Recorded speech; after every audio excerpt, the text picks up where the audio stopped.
bây giờ đã bán cho chị còn sang tên chị hết rồi, bây giờ còn chuộc lại thế nào được nữa.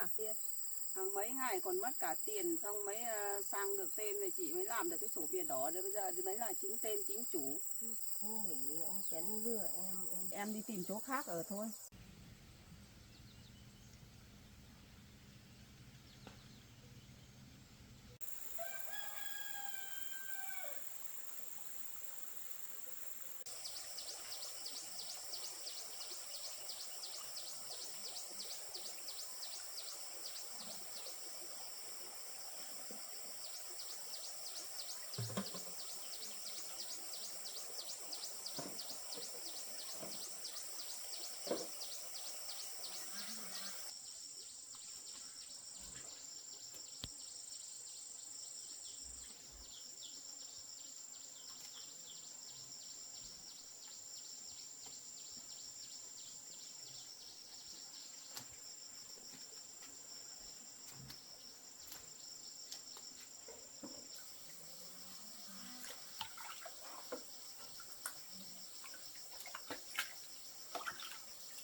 Này đủ ăn.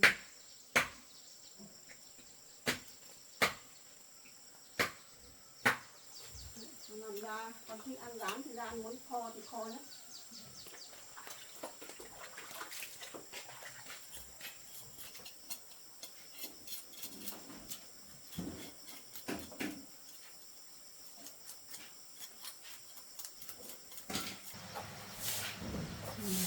Cái thằng hôm qua đấy bảo quen con gái của mình. Bảo, nó thật không bảo quen, bảo yêu.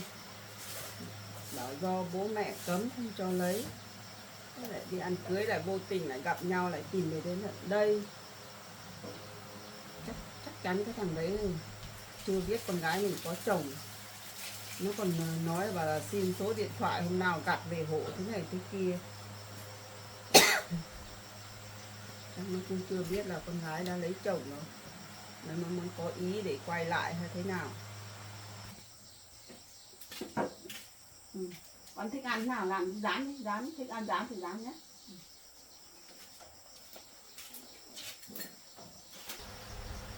Con cái thằng hôm qua đấy là ngày xưa nó thích con hay là con cũng thích nó? Cả hai người thích nhau á? Xong là chắc bố mẹ nó biết là con không biết nói họ mới cấm phải không? Mà mẹ nhìn cái thằng đấy, nó bảo có ăn học đàng hoàng nhưng mà mẹ có thấy bằng chồng con đâu. Ăn nói làm sao ấy, mẹ không gặp lần đầu thôi nhưng mà mẹ đã không thấy thích rồi, không thấy ưa thằng đấy rồi. Chắc nó biết con chưa có chồng hay sao, cứ về định tán tỉnh con hay sao ấy. Mẹ định đi tưới rau nhưng mà có dám đi xa đâu.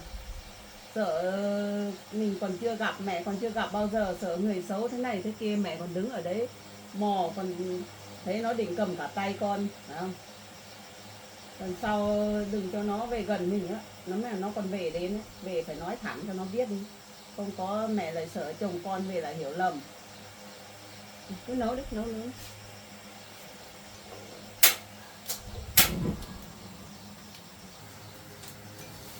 Bây giờ mới bắt đầu như thế, tháng đầu tiên con đi đâu con đi từ từ thôi. Đi dép đi cái gì cũng cẩn thận, mẹ sợ con trượt chân ngã lắm.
cá chê kia để tối ăn.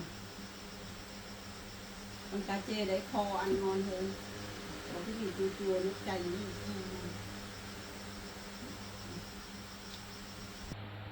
Con đấy để tối mẹ làm cho con ăn.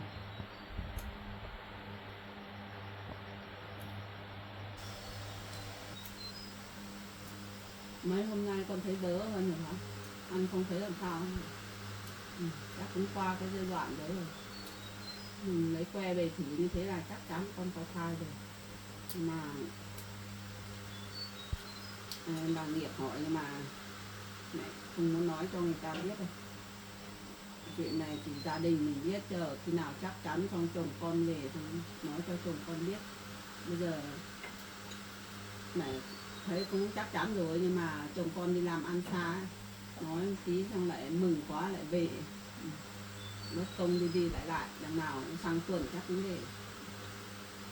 Ăn đi, thích ăn cái gì thì cắt ăn.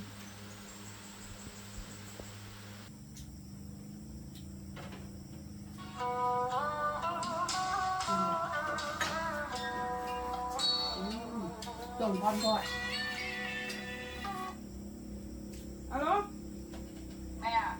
Con hôm qua mẹ gọi sao không được ấy, không có sóng à? Không có mẹ à, bây giờ con mới ra ngoài này mới có. À. Mẹ làm gì đấy? Đang ăn cơm, hai mẹ con đang ăn cơm. Con Con vừa đấy à? Vâng, con ăn xong chưa? Con vừa mới ăn xong, con ra ngoài này quán uống nước, con mới có sóng con mới gọi cho mẹ được. Vâng. Mà đến bao giờ con lại được về? 4 ngày nữa con mới được về mẹ. Vâng, 2, 3, 4 ngày rồi. Thế phải sang tuần đi nhỉ? Vâng, cứ cho là sang tuần đi. Bây giờ sếp cũng bảo là làm nốt cái này, công trình này lớn nên là chắc sang tuần con về. Thế Ở anh nhà bố con là xuống không bố? Mẹ? không xuống nữa. Từ hôm con đi là đến giờ không thấy xuống nữa. À đấy à? Nhưng mà con hôm nọ mình mất cái nồi cái ấy, mất vịt đây. Hôm nọ mẹ bắt được người rồi nhưng mà có cầm được chắc đâu. Mẹ cũng gọi cho công an rồi nhưng mà mẹ gọi 2 lần con không thấy được. Trời ơi, sao mẹ lại không cầm, không gọi báo công an? Đấy, Báo công an xuống à? đang làm ở ngoài kia mẹ đang tỉa cái cành cây ở trước trước chuồng lợn đấy đấy, không sợ cao gió đổ xong là mới nhìn thấy. Nhìn thấy xong là xuống đi, hai mẹ con đi túm được một thằng nhưng mà còn một thằng chạy ra ngoài không túm được đâu. Mẹ được cầm điện thoại đi thì mẹ chẳng gọi luôn lúc đấy rồi, nhưng mà điện thoại thì để ở nhà, nghĩ là làm nhà ở gần nhà không cầm điện thoại đi theo. Cuối cùng họ lại thả hôm đấy mà mẹ không bắt được á, người ta lại mất thêm rồi, nhưng mà mẹ cũng báo công an rồi để người ta điều tra thêm. Vâng. Chắc người ta cũng để ý con không ở nhà họ mới về đấy, mẹ nghi thế. Mẹ cứ để ý xem người ở đâu, không phải người trong làng mình đâu phải không? Họ bảo ở đây thôi, có một thằng bé đi theo, bảo người ở gần đây thôi. Bảo cái thằng chủ mưu đấy là cái thằng Dướng, thấy nói bảo tên Dướng. Thấy nói thế, nhưng mà mẹ cũng mong là công an điều tra sớm ra thủ phạm. Mẹ cũng báo công an luôn rồi nhưng mà tiếc lại không bắt được cái thằng đấy. Vâng. Giờ cứ biết thế thì mẹ cứ để ý xem là cầm bắt được người xong là gọi công an xuống làm việc. Mẹ cũng có dám đi đâu đâu, mà hôm qua sáng nay ngủ dậy xong mẹ tự nhiên thấy đau lưng quá, xong hai mẹ con ra ngoài, mẹ ra ngoài tiêm. Mẹ bị làm sao? Bị đau lưng thôi, bị đau lưng. Làm việc ít thôi mẹ. Bị đau lưng xong là mẹ đi tiêm về cũng thấy đỡ. Tiêm xong là rủ Yến Chi ra ngoài ao của mình ấy câu cá, câu được 2, 3 con. Còn cho một con thằng cò, con của bố Dượng Yến Chi nữa. Thế à? Bà Nghiệp đấy gì? Cho bà Nghiệp cũng về đây chơi, cũng lấy dưa về cho mình. Cũng thấy bà thay đổi nhiều, xong mẹ cũng cho một con cá, thấy thương thằng bé. Mà để mẹ ăn cơm đi. Mà con ạ, mẹ cũng có một ý tin mừng muốn báo cho con, nhưng mà chờ khi nào con về đó, bây giờ chưa chắc chắn mới. Tin gì đấy mẹ? Vâng, chờ khi nào con về đó, mẹ nói cho con biết thế thôi. Bây giờ nói qua điện thoại cũng không tiện cho lắm. Thế bố của con đồng ý cho con tổ chức đám cưới cho con à? Hay thế nào? Không phải đâu. Đấy, chờ khi nào con về đó, không có chuyện gì đó, nhưng mà đấy cũng là chuyện vui của gia đình mình thôi. Chờ khi nào con về đấy nhá. Thế mẹ cơm đi. Thế con đi làm việc thôi nhá. Thế Để chờ cuối tuần về xong mẹ nói cho con biết nhá. Vâng, con giờ cũng ra đây nghỉ thôi, chiều mới đi làm, nắng lắm, trời nắng. Vâng, vâng. Ừ. Nắng Nắng chào lên. mẹ nhé. Vâng. Thôi gọi dèo thôi. Rồi. Nói cho biết tí lại hồi hộp kệ, chờ khi nào về chắc chắn đó. Ăn.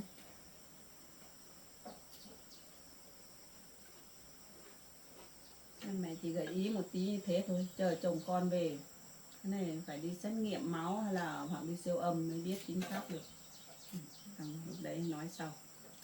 Ăn cơm xong nghỉ ngơi nhá, nghỉ ngơi mát ở nhà, nóng không đi đâu thôi nhá.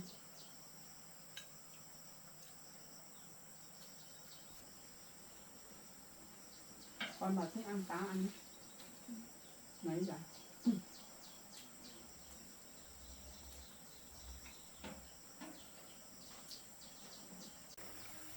Ăn đi, ăn cho hết cái này đi. Ăn nhiều mới có sức khỏe.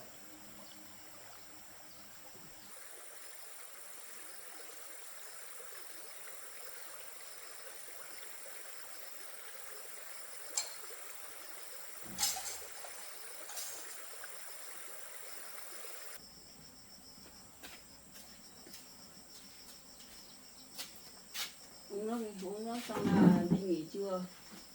Nghỉ tầm chiều mát 3-4 giờ đi. Đi ra ngoài xem ruộng thế nào.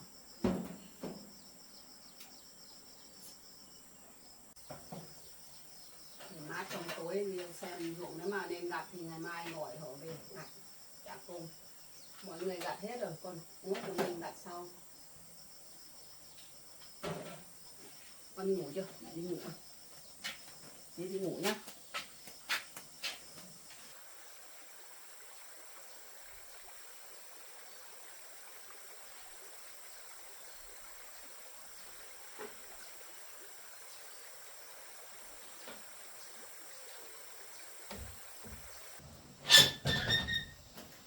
Đi vào giường con ngủ đi nhá.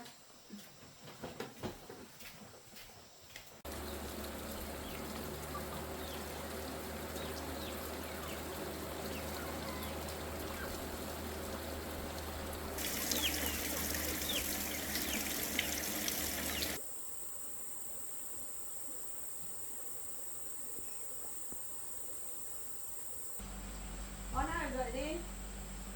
Dậy đi ra ngoài xem ruộng đi, trời mát rồi.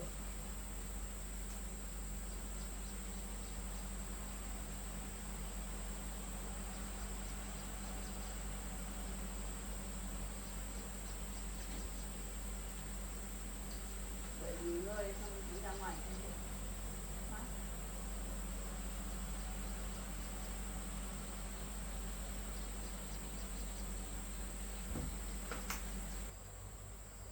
Lấy áo mặc vào, áo dài mặc vào. Ra ngoài xem tranh thủ gặt một tí trước thì sáng mai gặt hôm sau. Ở nhà cũng chẳng biết làm gì. Lấy áo mặc.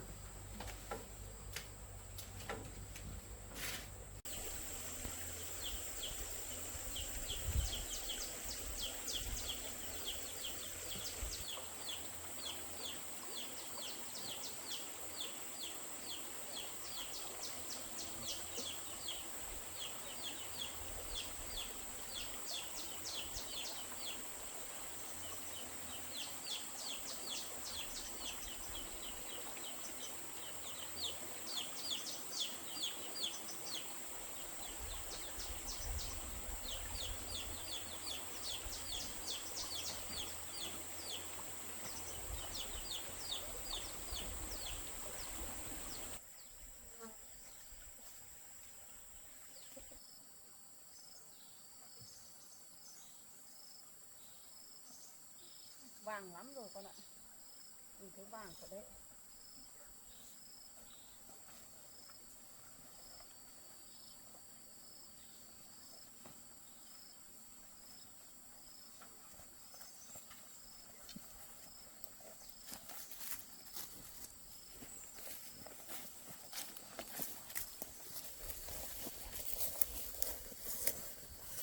Vàng. Chiều nay hai mẹ con gặt được tí nào hay đấy thôi, ngày mai họ về trả công. Con sau ấy. Đi cẩn thận nhá.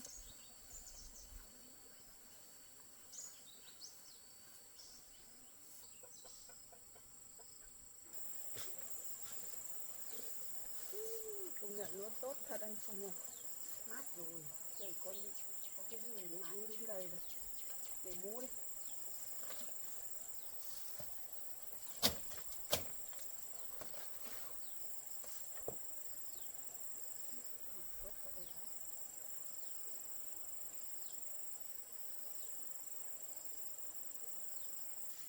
Chồng con bảo là chờ về xong mới gặt, nhưng mà đến lúc về chắc vàng lắm rồi. Con bảo 3-4 hôm mới về.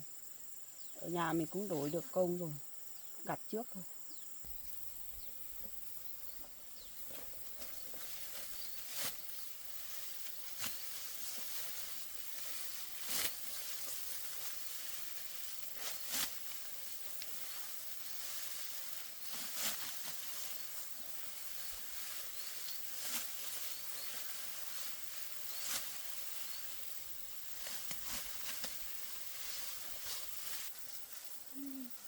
Lúa mẩy thật đấy. Được đấy.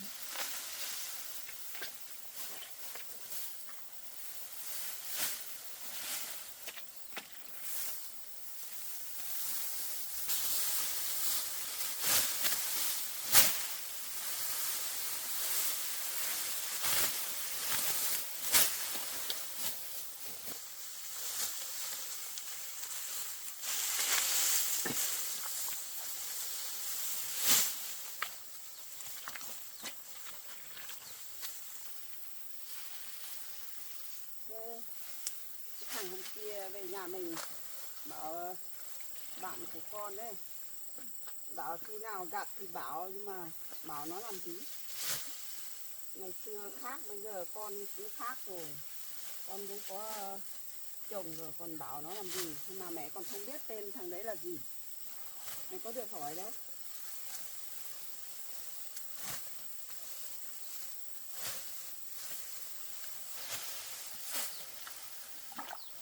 Lúa tốt này gặt không được nhanh đâu con ạ. Mai hôm nọ cả chồng con ở nhà còn đi hộ đổi công được bằng đấy người. Chiều nay mình gặt được bao nhiêu gặt thôi. Mai họ về đây gặt cả tỉa kim ấy. Thôi ở đây khô xong mấy gọi xe về chở ra đường cái đi cho người ta tuốt. Xong rồi lấy thóc về.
Trong bán cho họ một cái ở đây ở làm sao vậy? Giận lắm rồi.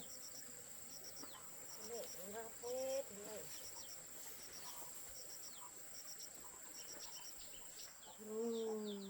Khi bán cho họ là cho họ có ở đây ở. Bận hết này, không thấy quét đâu. Giờ về đây bảo xin chuộc lại thế này, để biết họ có cho chuộc hay không đây.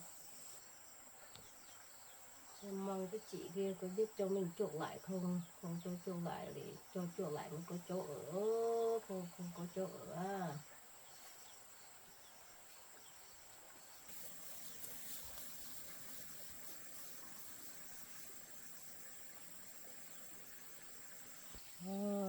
Một con đang gặt lúa ở ngoài kia, ở dưới ruộng kia. Muốn đi xin xem nào có cho chuộc lại không đây. Con ơi, ai chứ?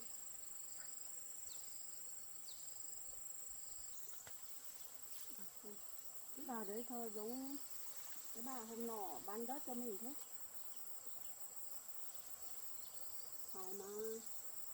Em đi đâu ấy? Em ở đây chỉ gần lúa à? Vâng. Nhìn ở xa không biết ai.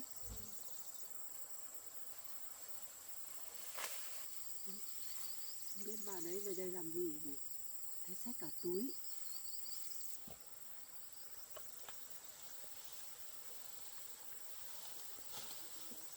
Chị ơi, vào đây em hỏi tí. Có việc gì ấy? Vào đây em hỏi tí. Chờ đó.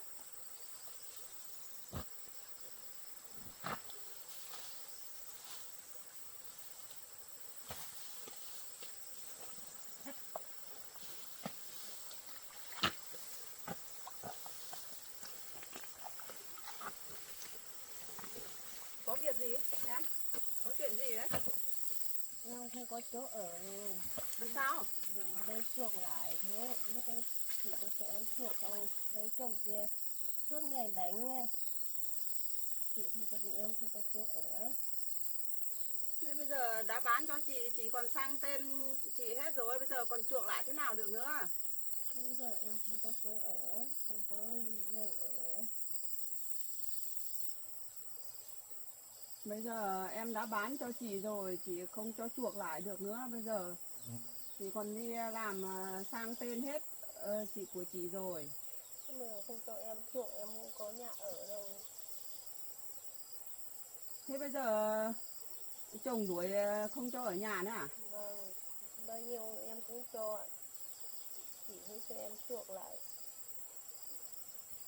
Từ lúc mua bán đã làm giấy cam kết hết rồi, bây giờ chị không bán lại cho em được nữa. Cái bây giờ là khu này là của chị hết rồi, còn bên kia còn của em chưa bán là chị vẫn để cho em ở đấy thôi.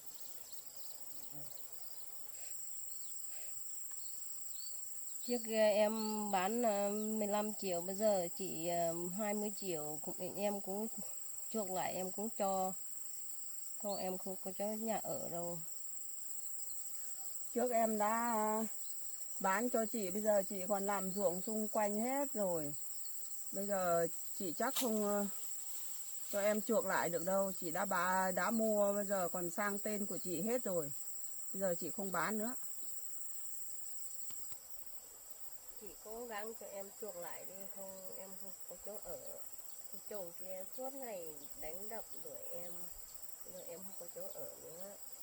Bây giờ tiền nong không quan trọng đâu em ạ. Quan trọng là cái chỗ này chị đã mua rồi. Bây giờ chị đã sang tên vào tên của chị rồi. Em phải biết cái chỗ đấy. Chị sẽ không bán lại nữa. Bây giờ nếu mà em có tiền thì em đi tìm chỗ khác. Tìm chỗ khác mua thôi. Bao nhiêu em cũng giả. Biết rồi, biết là em có tiền bao nhiêu cũng trả. Nhưng mà bây giờ mình đã bán, đã thỏa thuận hết rồi. Làm giấy cam kết hết rồi. Bây giờ chị còn sang tên của chị hết rồi. Bây giờ chị không bán lại cho em được nữa. Bây giờ là của chị thôi. Còn chỗ nào chị chưa mua thì em cứ đi tìm làm ở chỗ đấy đi thôi. Bây giờ chị cũng chuẩn bị ra đây làm nhà chị ở rồi. Chị cũng không ở chung với con gái suốt được đâu. Chị cố gắng cho em chuộc lại đi. Em không có chỗ nào ở nữa. Đây mang cả quần áo về đây này. Giờ không có chỗ ở nữa. Bây giờ chắc không được đâu em. Chị nói thế này. Cái đất này chị mua ấy, chị còn đi hàng mấy ngày còn mất cả tiền, xong mới sang được tên rồi chị mới làm được cái sổ biển đỏ. Bây giờ thì mới là chính tên chính chủ. Bây giờ kể cả em nói thế nào chị cũng không nhường cho em. Không làm thế đâu em ạ. Không, chị hiểu hoàn cảnh của em rồi. Nhìn như thế là chị biết rồi. Chắc chắn là em không có chỗ ở rồi. Nhưng mà cái chuyện đấy bảo là chị lại nhường lại cho, chắc chắn chị không nhường lại rồi. Trước mắt thì em không có chỗ ở thì chị chưa ở đến thì chị cho em ở tạm thế thôi. Để chờ xem khi nào em đi tìm mua được đất thì đi chỗ khác ở thôi. Còn chỗ này thì chị không nhường được rồi. Em phải hiểu cái chuyện đấy. Lúc mình mua bán mình đã thỏa thuận hết rồi. Có giấy trắng mực đen hết rồi. Hai bên ký kết vào rồi. Chị cố gắng cho em chuộc lại ở. Em không có chỗ nào ở nữa rồi, con cái không có nữa. Biết rồi. Đừng làm như thế. Đứng lên để nói chuyện. Chị biết hoàn cảnh của em như thế rồi. Bởi vì con cái không có, một mình một thân như thế. Ngày xưa chắc em cũng bị chồng dụ dỗ nói xong em mới về bán cái chỗ này. Nhưng mà bây giờ mình là người lớn, chỉ nói em phải hiểu. Lúc đấy bán đất mình đã giấy trắng mực đen hết rồi, cả hai bên ký kết vào rồi. Bây giờ em này làm như thế cũng không phải đâu, bởi vì chị cũng mất bao nhiêu công sức đi làm lại cái sổ này xong sang tên chị hết rồi. Bây giờ đất này là đất của chị, em không có phần sửa ở đây đâu. Chẳng qua em cũng nói như thế, chị cũng là người hiểu. Mà nếu mà em không có chỗ ở thật thì chị cho em ở tạm cái lều đấy một thời gian.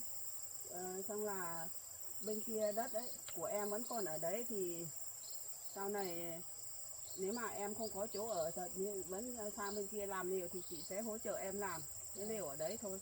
Bây giờ bảo chị bán lại cái chỗ đất này chị không bán nữa, em phải hiểu cho chị nhá. Bởi vì sau này chị cũng vẫn ra ở đây thôi, chị không ở suốt được với con gái đâu. Sau này con gái còn có con có cái nữa, chị muốn ở đây gần con gái để đi lại cho nó gần. Chị không bán được chỗ này cho em, phải thông cảm cho chị nhé. Em cũng hối hận quá, không bị ông chén lừa em hối hận quá. Đấy, chồng của em tên là cái gì? Tên là Chấn. Ông Trấn đấy á? Ông Mùng Văn Trấn đấy á? À, ông đấy chị biết mà. Trước chị cũng một lần đi, thế chị đi vào nhà một hai lần, có thấy em ở nhà bao giờ đâu, đi làm á? Em đi làm suốt ngày đuổi em sắp đi làm thôi. À, chị đi vào nhà một hai lần rồi. Trước ông Trấn cũng bán một tí đất cho chị, bảo là bán ở gần nhà ấy. Bán xong về sau hai bố con ông đấy chẳng quỵt gì, chỉ còn đi tìm cả công an và đến nhà. Hóa ra là em đi lấy ông Trấn thôi. Thế mà chị không biết. Ông đấy, cái nhà đấy không tốt đẹp gì đâu. Cả bố cả con cũng thế. Thế hai cái đứa con gái đấy là con riêng của ông à? À, thế có con đâu. Thế thì chị cứ tưởng là em đi lấy chồng ở đâu, hóa ra đi lấy ông Trấn thôi. Bây giờ em hối hận không có chỗ ở. Thế hai đứa con gái bây giờ đi lấy chồng chưa? Lấy chồng hết rồi. Hai đứa con ấy có ai lấy đâu. Chưa có ai lấy à? Chưa. Không chịu làm ăn, không có ai lấy đâu mà.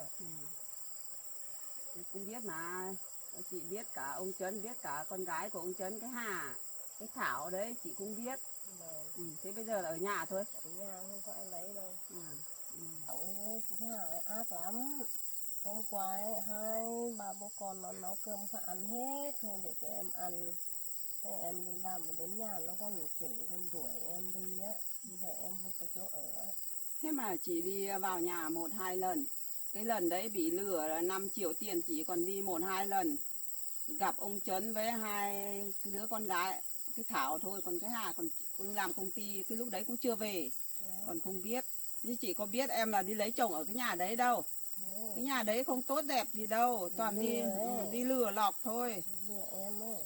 Thế bây giờ đi thế này em cũng có ít tiền nào mang theo không? Có một tí phòng thân thôi, chỉ cố gắng cho em chuộc lại đi. Mình đi ở với người ta thế này á, mình không có con cái, không biết nguồn gốc. Mình cũng phải để dành một tí tiền để sau này mình còn, họ không đuổi mình còn có tiền để mua đất, mua nhà để mà ở. Có một tí chị cố gắng cho em chuộc. Cái này chị không cho được rồi, chị cũng nói từ đầu đấy, em vừa nói chị cũng nói rồi. Cái này bây giờ sang tên của chị hết, bây giờ là của chị hết, em không có quyền gì ở đây nữa. Chẳng qua hoàn cảnh của em đã như thế, kể như thế thì bây giờ em trước mắt em chưa làm được nhà mà chưa có đất ở thì chưa có chỗ ở thì chỉ cho ở tạm thôi. Ở tạm một thời gian, xong là em làm được nhà, xong là mua được đất, làm được nhà ở đâu thì em lại chuyển đi thôi. Chị cũng nói rõ ràng như thế cho em biết. Chị cũng biết là em là người thật thà mới bị người ta lừa như thế. Bây giờ biết làm thế nào được, chẳng qua em bảo chuộc lại là chị không bán được, không cho em được rồi. Bây giờ đã sang tên của chị hết rồi. Em phải hiểu chỗ đấy. Trước kia ông Chén không lừa em không bán đâu. Em bảo là ở với nó tốt lắm rồi thế. Thế bảo ở nhà đấy có đất nhiều lắm mà. Đấy, thế bây giờ lại không tốt cái gì đâu, suốt ngày đuổi thôi.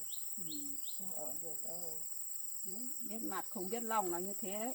Chị cũng có biết em là đi lấy ông Trấn đâu, cứ tưởng lấy người ở đâu, cứ bảo ở xa. Thì chính nhà ông Trấn là chị được đi đến rồi. Đi đến một hai lần rồi đấy, 2 lần hay 3 lần rồi đấy. Có một lần chị đi với cả con rể đi, ông đấy còn cầm cả củi đuổi hai mẹ con ra đường. Thế á? Ừ. Thế em không biết đâu, em không thấy. Ừ. Em không ở nhà làm sao em biết được. Thế về không thấy họ kể cho nghe à? Không thấy kể gì đâu, em không biết đâu. Chính là ông đấy là người nhìn cũng người hiền lành thôi, nhưng mà hóa ra ông đấy là người như thế. Ông đấy còn làm nhiều chuyện với gia đình chị lắm, chẳng qua chị không muốn nói thôi. Chắc em không biết đâu. Cái chuyện đấy ông còn đưa con gái ông liên quan đến gia đình chị nhiều lắm. Thế em nghe tin thấy bảo cái Thảo được 5 triệu tiền dùng, thế em cũng không biết đâu.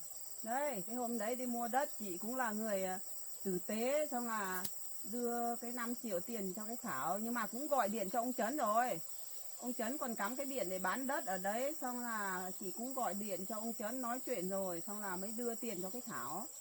Đưa tiền cho cái Thảo cầm, xong về sau đi hai bố con lật bảo là không được cầm cái số tiền đấy. Hôm đấy chị cũng quên không được làm biên bản mà cũng không quay video cái gì cả. Xong về sau sau mai chị còn có cái số điện thoại lưu ở đấy, xong gọi, xong hóa ra gọi vào số máy của ông Trấn đi, xong công an đi vào đòi mới được đấy, mới được cái số tiền đấy.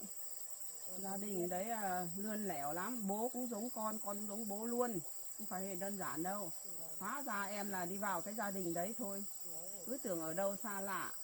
Cái Thảo này, Thảo lười nhất, nó toàn lừa một lần tiền người ta đi dùng nó. Mỗi cái Hà nó thương em một tí thôi, cái Thảo thì lười nhất, toàn đi ăn trộm thôi. Đi làm mãi được một tí măng, một tí tiền để chia, cái Thảo nó cũng lấy đi dùng hết. May còn có cái Hà nó còn thương em một tí, nó còn nói ra. Cái Hà chắc cái Hà vẫn hiền hơn, nhìn nó cũng vẫn hiền lành hơn. Nhưng mà ông bố với cái Thảo là không chấp nhận được. Đi ông đấy nói dối như thật đấy, chị cũng không ngờ là hai bố con nó lại như thế. Chắc em cũng ở đây ở mãi thôi, em không có chỗ nào ở nữa, thì em chuộc lại ở suốt đây thôi. Đấy, từ đầu chị cũng nói rồi, bây giờ chị đã mua hết rồi, hai bên mình đã thỏa thuận hết rồi, bây giờ chị là không cho em chuộc lại được nữa. Nếu mà em không ở tạm đây, không ở nhờ thì em đi tìm chỗ khác ở thôi. Chắc em vẫn chuộc ở chỗ này thôi, chỗ khác của em không có chỗ nào ở nữa. Chỗ này em mở ruộng 2 thửa ở đây, có cái lều cũng vẫn ở đây, thì chắc em ở đây thôi, em chuộc lại ở đây, em không đi chỗ khác nữa. Bây giờ trước mình đã thống nhất bán rồi, cái chỗ này thì em cũng thỏa thuận bán, cũng thống nhất, thì hai bên mình thuận mua vừa bán, cũng làm giấy xong hết rồi. Bây giờ em lại về nói thế này thì chẳng nhẽ em lại làm khó cho chị à? Làm như thế chẳng khác em về lừa chị thôi. Chị cũng không biết nhận chén rồi đấy, như thế đấy thì em mới không có chỗ ở. Bây giờ chị cho em ở đây tạm em cũng được. Bây giờ hôm nay là em đi ra ngoài đó, 2-3 hôm em mới về đây. Chị cũng nói như thế, bây giờ nếu mà em không có chỗ ở thì chị vẫn cho em ở tạm. Đến khi nào em tìm được đất, làm được lều thì em chuyển đi, chị vẫn cho ở thôi. Nhưng mà nếu mà em còn bảo lấy lại thì chị không cho được nữa rồi. Bởi vì chị đã mua rồi, bây giờ sang tên của chị hết, em phải hiểu cái chỗ đấy. Thì bây giờ em ở đây luôn hay là em còn đi về? Em còn đi ngoại nữa. Đi về ngoại á? 2-3 hôm em mới sang ở. Vâng. Thế thì em trước mắt em cứ đi về đi, đi về ngoại xem là có gì, xong là không có chỗ ở thật thì cứ về đây ở tạm một thời gian. Xong tìm được chỗ ở thì lại chuyển đi chỗ khác. Thế mà còn bảo bán lại cho thì chị không bán lại nữa. Bây giờ là chỗ này là của chị rồi. Bây giờ em cũng đi về, xong là mấy hôm em dọn quần áo về đây ở tạm ở đây. Xong là em đi về đây, hai mẹ con gặp nhé. Thế nhà ngoại có xa lắm không? Cũng xa mà cũng đi, bây giờ đi sắp tối là cũng đến nhà bà rồi. Vâng. Thế nên là em cứ đi về đi, về xem là nếu mà không có chỗ ở thật thì cứ về đây. Về đây ở tạm một thời gian, xong là tìm được chỗ được nhà ở, xong là chuyển đi chỗ khác cũng được nhá. Vâng, bây giờ được chị hai mẹ con gặp nhé. Vâng, em đi nhá. Vâng.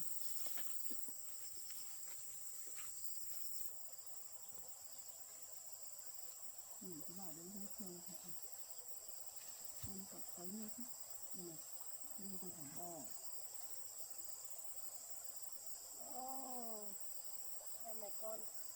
về nhà chị đi xong là chị cố gắng cho em chuộc nhá. Cái chuyện đấy chị đã nói rồi, chị không bán lại cho em nữa, không chuộc nữa, chị đã nói như thế rồi. Thì không phải chuyện đấy là cái lúc đấy bán đã thống nhất cả hai bên rồi, thuần mua vừa bán rồi, bây giờ bảo nói lại nói thế này thế kia, chị không nhường lại cho em được đâu. Nếu mà không có chỗ ở thật thì cứ về đây ở trọ ở tạm một thời gian thì được thôi. Bây giờ em cứ đi về đi.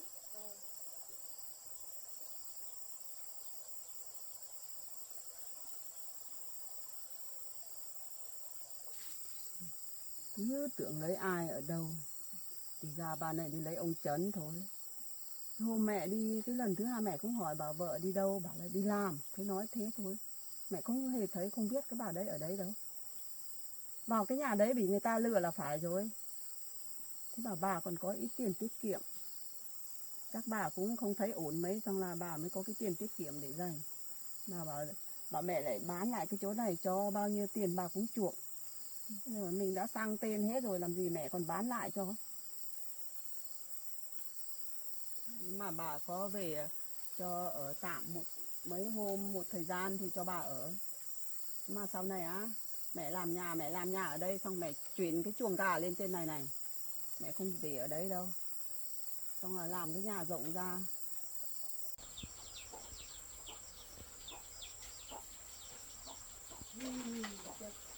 Vẫn hỏi chị ấy cho mình chuộc lại thôi. Mà cho nên ở tạm cũng không ở được, chuộc lại thôi. Không có chỗ ở nữa. Như thế này, trước là bảo với ông ở là không ở được, vừa mình bây giờ bảo mình đi ở mới, bây giờ không ở được. Lại vừa mình bán cái này đi, bây giờ lại không có chỗ ở, bây giờ lại đuổi mình đi. Bây giờ lại cũng phải bảo chị ấy cho em chuộc lại thôi. Gần đi ngoài đó, nhưng mà tối đi không kịp nữa. Mai kia mới dọn quần áo ở đây thôi.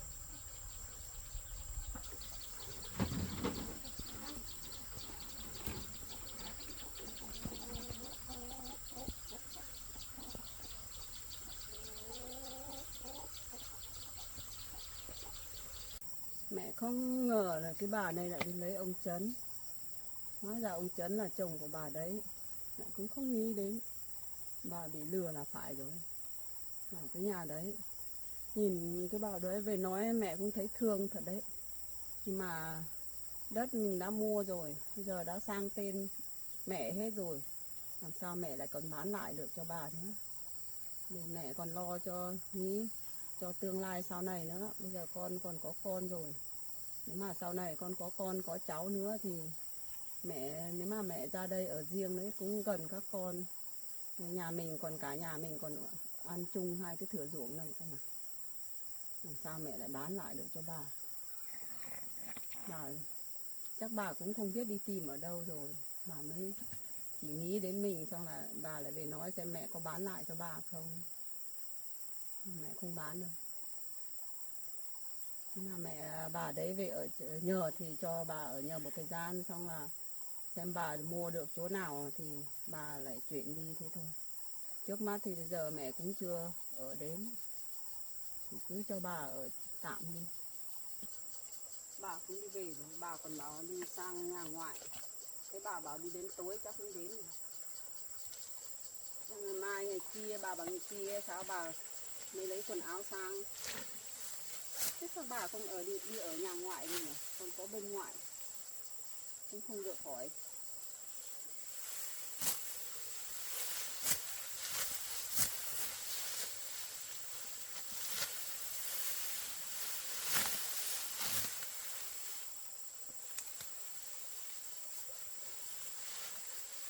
Mình cũng thấy thương bà đấy, chắc trước bà đấy về ở đây có làm được lúa thế này bao giờ? Cũng làm không? Mà cũng thấy bây giờ mình còn làm phát được quang hết, lúa còn tốt nữa. Mình cũng thấy thương bà thật đấy, mà biết làm thế nào được.